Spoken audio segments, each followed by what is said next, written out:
Hello everybody, this is deathsaurus, and for this bonus news update video, it's a roundup of the MCM Comic Con that happened in London this weekend. I'd have liked to have got this out a bit sooner than this, obviously, but I was involved in my own toy fair myself this weekend, and I'm gutted that I couldn't go to this because it did look to have been fantastic. I know a lot of people who've been and went and said they had a great time, and I'm just going to go through a summary, I suppose, of the things that were on show there.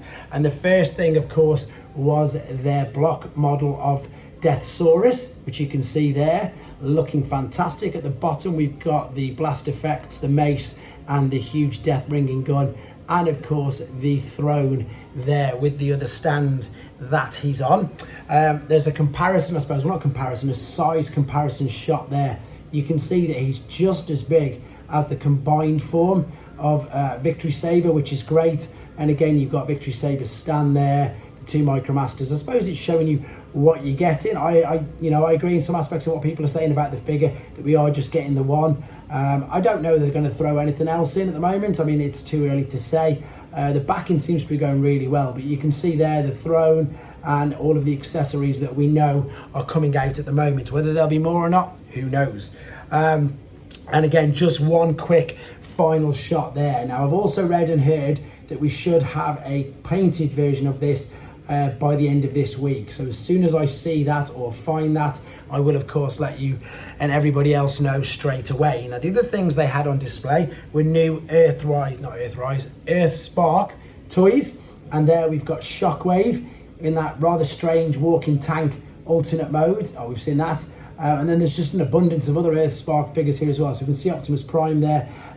Double apologies for the glare, because there's glare from this camera and glare from the fact that these are of course in glass cases. Now you can also see, we've seen Megatron before. We've got the flip and change sound wave there as well, so it looks like that was the alternate mode there. And indeed there's the robot mode.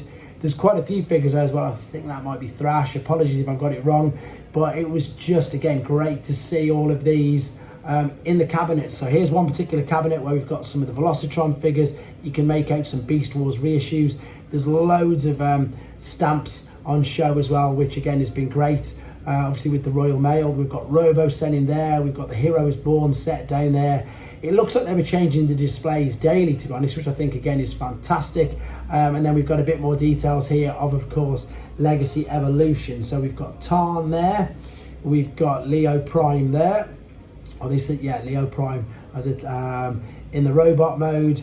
Breakdown, which of course is going to fit in the Legacy Evolution new toy line, and indeed of course Needle Nose there as well.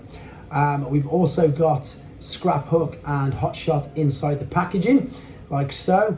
And then these are quite cool, to be fair. So this was, I suppose, sort of teased and previewed. I think it was on the Saturday. On the Saturday they did this on a panel, and they showed this, but then lo and behold, the next day inside the cabinet there is the product right there. So you can see it's got a brilliant candy cane gun. And the interesting thing about this is the trailer is Optimus Prime's trailer from Earthrise, but the cab is a completely new mold. And this was confirmed by BMAC, who was there as well, of course, and one of the other great YouTubers and the guy who works for TF Source, Sixo, had a chat with him, and it's been confirmed that the cab is a new mold. You can sort of make out, obviously, his head there, but it was just the alternate mode, the trailer, the gun, and of course the cab on display with the packaging, which again looked really nice. And I suppose the interesting thing is, if it's a completely new mold, then I wonder who they're going to be using, or I wonder what it's going to be used for.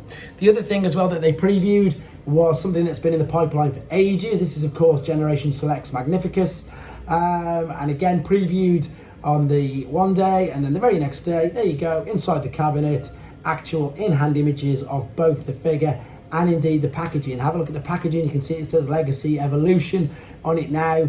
Looks great, and pre-orders are available from tomorrow with this, and indeed Holiday Optimus Prime, so you can get them pre-ordered from tomorrow. The last thing, and again I want to just draw your attention to it, if you want you can go to TFW 2005 or T-Formers. There's a little video on it, just I suppose again doing what I'm doing, summarising everything, and there's a few parts here that I'm just going to very quickly read out to you. because the Hology Optimus Prime was inspired by Christmas Star Wars products, which again is interesting and quite cool. And then Generation Selects Magnificus was designed by Evan Brooks, and it'll be the first Generation Selects item for release in 2023. So you can pre-order it tomorrow, but it'll be obviously the first Generation Selects for next year. And then the Haslab deathsaurus was originally planned to be released in the main Legacy line. However, it was upgraded to a Haslab to get the right character size and sculpt to scale with Victory Saber. It was designed by Hayashi Yuki at Karatomi, who worked on the Victory Saber and Masterpiece Star Saber products as well. The painted model, this is what I just said, should be shipping to Hasbro next week, so hopefully again I can show you guys all that. And the block model, which you've just seen, was displayed at London Comic Con, and it's not detailed as the final product or even the reveal images. So lots of exciting things to look forward to. I'll keep you guys updated as much as I can. There's probably going to be 2 editions of What's Happening Wednesday this week, as well as the normal things on this channel. So I've got a Superion showcase coming up for tonight's video, and then I better crack on with still catching up with the fact I've not done Junk Heap and the rest of the Studio Series figures that I'm working my way through. Just wanted to share this news with you. Take care, everybody.